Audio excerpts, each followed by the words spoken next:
ലോകത്തിലെ ഏറ്റവും സമ്പന്നരായ വ്യക്തികളിലെ നാലാമൻ നിങ്ങളുടെ പ്രിയപ്പെട്ട ക്ലബിൻ്റെ ഒരു ഭാഗം സ്വന്തമാക്കുന്നു. ഒറ്റ നോട്ടത്തിൽ ഇതൊരു മികച്ച വാർത്തയാണെന്ന് തോന്നാമെങ്കിലും ലിവർപൂൾ ആരാധകർ ആശങ്കയിലാണ്. മുൻ ഉടമകളായ ടോം ഹിഗ്സ്, ജോർജ് ഗില്ലറ്റ് കാലഘട്ടത്തിലെ കൈപ്പേറിയ അനുഭവങ്ങൾ തന്നെയാണ് ഇതിന് കാരണം. ആമസോൺ സ്ഥാപകൻ ജെഫ് ബെസോസും മറ്റു ചില പ്രമുഖരും അടങ്ങുന്ന കൺസോർഷ്യം ലിവർപൂളിന്റെ 30% ഓഹരികളാണ് നിലവിൽ വാങ്ങിയിട്ടുള്ളത്. ഫോബ്സ് മാസികയുടെ കണക്കുകൾ പ്രകാരം ഏകദേശം 21.5 ലക്ഷം കോടി രൂപയാണ് ബെസോസിന്റെ ആസ്തി.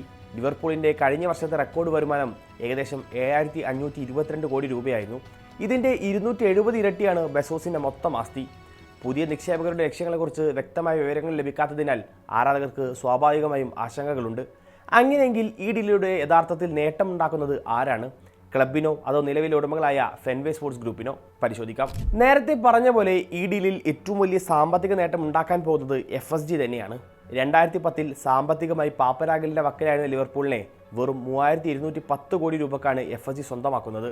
ക്ലബിനായി ലോണുകൾ ഉൾപ്പെടെ ഇതുവരെ ഏകദേശം 5542 കോടി രൂപയാണ് അവർ ആകെ ചിലവാക്കിയിട്ടുള്ളത്. 16 വർഷങ്ങൾക്ക് ശേഷം ഇപ്പോൾ 30% ഓഹരികൾ വിൽക്കുമ്പോൾ FSGക്ക് ലഭിക്കുന്നത് 14,980 കോടി രൂപയാണ്. നിലവിൽ ക്ലബിന്റെ ആകെ മൂല്യം 48,150 കോടി രൂപയായി. FSGയെ സംബന്ധിച്ചിടത്തോളം ഇതൊരു ഗംഭീര ഡീലാണ്. ഇതിലൂടെ അവർക്ക് ഏകദേശം 10,700 കോടി രൂപയിലധികം ലാഭം ലഭിക്കും. ഒപ്പം ക്ലബിന്റെ നിയന്ത്രണം അവരുടെ കൈകളിൽ തന്നെ നിലനിൽക്കുകയും ചെയ്യും. പുതിയ നിക്ഷേപം വന്നാലും ലിവർപൂളിന് ട്രാൻസ്ഫർ വിപണിയിൽ വൻ തുക ചെലവാക്കാമെന്ന് ആരാധകർ പ്രതീക്ഷിക്കേണ്ടതില്ല.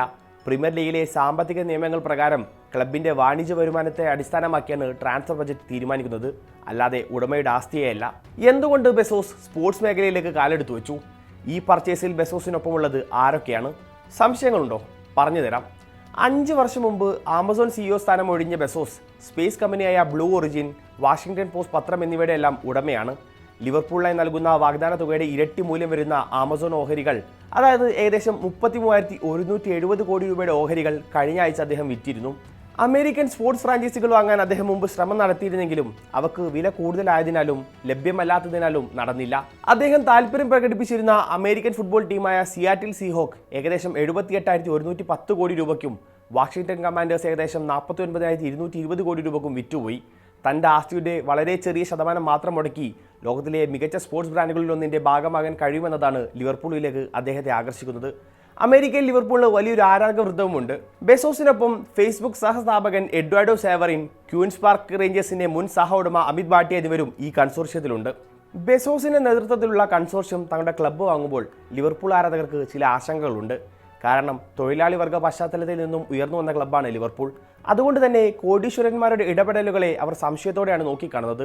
സ്പിരിറ്റ് ഓഫ് ഷാങ്ലി എന്ന ലിവർപൂളിന്റെ പ്രധാന ആരാധക കൂട്ടായ്മയായ SOS ഈ നിക്ഷേപത്തിൽ പല സംശയങ്ങളും ഉന്നയിക്കുന്നുണ്ട്.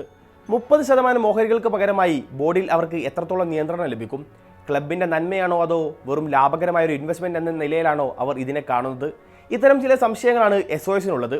തൊഴിലാളികളോടുള്ള ആമസോണിന്റെ സമീപനവും ആമസോൺ തൊഴിലാളികൾക്ക് നേരെ നടത്തുന്ന ചൂഷണങ്ങളും അവർക്ക് യൂണിയൻ അവകാശങ്ങൾ നിഷേധിക്കുന്നതുമെല്ലാം ലിവർപൂൾ ആരാധകരെ അസ്വസ്ഥരാക്കുന്നുണ്ട്. ബെസോസ് വെറുതെ പണം ഉണ്ടാക്കാൻ വേണ്ടി മാത്രം ലിവർപൂളിന്റെ പേര് ഉപയോഗിക്കുമെന്നും ആരാധകർ ചോദിക്കുന്നു. മുൻകാല അനുഭവങ്ങളും ലിവർപൂൾ ആരാധകരുടെ ആശങ്കയ്ക്ക് കാരണമാവുന്നുണ്ട്. ലിവർപൂൾ FCയുടെ ചരിത്രത്തിലെ ഏറ്റവും ഇരുണ്ട അധ്യായങ്ങളിലൊന്നാണ് അമേരിക്കൻ വ്യവസായിയായ ടോം ഹിഗ്സിന്റെയും ജോർജ് ഗില്ലറ്റിന്റെയും ഉടമസ്ഥാവകാശ കാലഘട്ടം, അതായത് 2007 മുതൽ 2010 വരെയുള്ള വർഷങ്ങൾ. പുതിയ നിക്ഷേപകർ വരുമ്പോഴെല്ലാം ലിവർപൂൾ ആരാധകർ ഭയത്തോടെ ഓർക്കുന്നത് ആ കാലഘട്ടമാണ്. 2007 ഏകദേശം 2343 കോടി രൂപക്കാണ് ഇരുവരും ചേർന്ന് ലിവർപൂൾ ക്ലബ്ബ് സ്വന്തമാക്കുന്നത്. തങ്ങളുടെ സ്വന്തം പണം മുടക്കിയാണ് ക്ലബ്ബ് വാങ്ങുന്നതെന്നും ക്ലബിന്റെ മേൽ ഒരു കാരണവശാലും കടഭാരം അടിച്ചേൽപ്പിക്കില്ലെന്നും അവർ ആരാധകർക്ക് വാഗ്ദാനം നൽകിയിരുന്നു. കൂടാതെ സ്റ്റാൻലി പാർക്ക് എന്ന പേരിൽ ഒരു പുതിയ സ്റ്റേഡിയം നിർമ്മിക്കുമെന്നും അവർ പ്രഖ്യാപിച്ചു. എന്നാൽ യാഥാർത്ഥ്യം മറ്റൊന്നായിരുന്നു.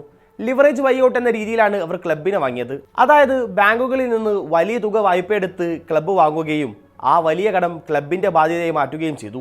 ഇതോടെ സാമ്പത്തികമായി സുരക്ഷിതമായിരുന്ന ലിവർപൂൾ ഒറ്റയടിക്ക് വലിയ കടക്കണിയിലായി.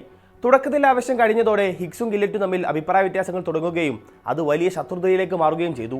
ഇരുവരും പരസ്പരം മിണ്ടാത്ത അവസ്ഥ വരെ ക്ലബിലുണ്ടായി. ഇത് ക്ലബിന്റെ ദൈനംദിന പ്രവർത്തനങ്ങളെയും സുപ്രധാന തീരുമാനങ്ങളെയും സാരമായി ബാധിച്ചു.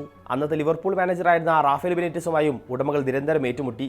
പുതിയ താരങ്ങളെ വാങ്ങാൻ ആവശ്യമായ പണം അനുവദിക്കാതെ അവർ ബെനിറ്റസിനെ പ്രതിസന്ധിയിലാക്കി. ഈ സമയത്താണ് ക്ലബിനെ രക്ഷിക്കുക എന്ന ലക്ഷ്യത്തോടെ സ്പിരിറ്റ് ഓഫ് ഷാങ്ലി എന്ന പ്രശസ്തമായ ആരാധക കൂട്ടായ്മ രൂപപ്പെടുന്നതും ഉടമകൾക്കെതിരെ വലിയ പ്രതിഷേധങ്ങൾ ആരംഭിക്കുന്നതും. 2010 ആയപ്പോൾ ലിവർപൂളിന്റെ കടം ഏകദേശം 2,535 കോടി രൂപയായി. വായ്പ തിരിച്ചടിക്കാനുള്ള കാലാവധി കഴിഞ്ഞതോടെ റോയൽ ബാങ്ക് ഓഫ് സ്കോട്ട്ലൻഡ് പണം തിരികെ ആവശ്യപ്പെട്ടു. പണം തിരികെ നൽകിയില്ലെങ്കിൽ ക്ലബിനെ അഡ്മിനിസ്ട്രേഷനിലേക്ക് അഥവാ പാപ്പരായ കമ്പനികളെ സർക്കാർ ഏറ്റെടുക്കുന്ന നടപടിയിലേക്ക് വിടുമെന്ന അവസ്ഥയായി. അങ്ങനെ സംഭവിച്ചിരുന്നെങ്കിൽ പ്രീമിയർ ലീഗിൽ ലിവർപൂളിന് 9 പോയിന്റുകൾ വെട്ടിക്കുറക്കുകയും ചിലപ്പോൾ അവരെ തരം താഴ്ത്തുകയും ചെയ്തിരുന്നു. ഈ പ്രതിസന്ധി ഘട്ടത്തിലാണ് ബാങ്കിന്റെ നിർദ്ദേശപ്രകാരം ക്ലബ്ബ് വിൽക്കാൻ പുതിയൊരു ബോർഡ് രൂപീകരിച്ചത്. നിലവിലെ ഉടമകളായ ജോൺ ഡബ്ല്യു ഹെൻറിയുടെ ഫെൻവേ സ്പോർട്സ് ഗ്രൂപ്പ് അഥവാ FSG അന്ന് ഏകദേശം 3210 കോടി രൂപക്ക് ക്ലബ്ബ് വാങ്ങാൻ തയ്യാറായി വന്നു. എന്നാൽ ഹിക്സും ഗില്ലറ്റും ഈ വിൽപ്പന തടയാൻ ശ്രമിക്കുകയും വിഷയം ലണ്ടൻ ഹൈക്കോടതിയിൽ എത്തുകയും ചെയ്തു. ഒടുവിൽ കോടതി വിധി FSGക്ക് അനുകൂലമായതോടെയാണ് ലിവർപൂൾ ആ അമേരിക്കൻ ദുരന്തത്തിൽ നിന്നും രക്ഷപ്പെട്ടത്.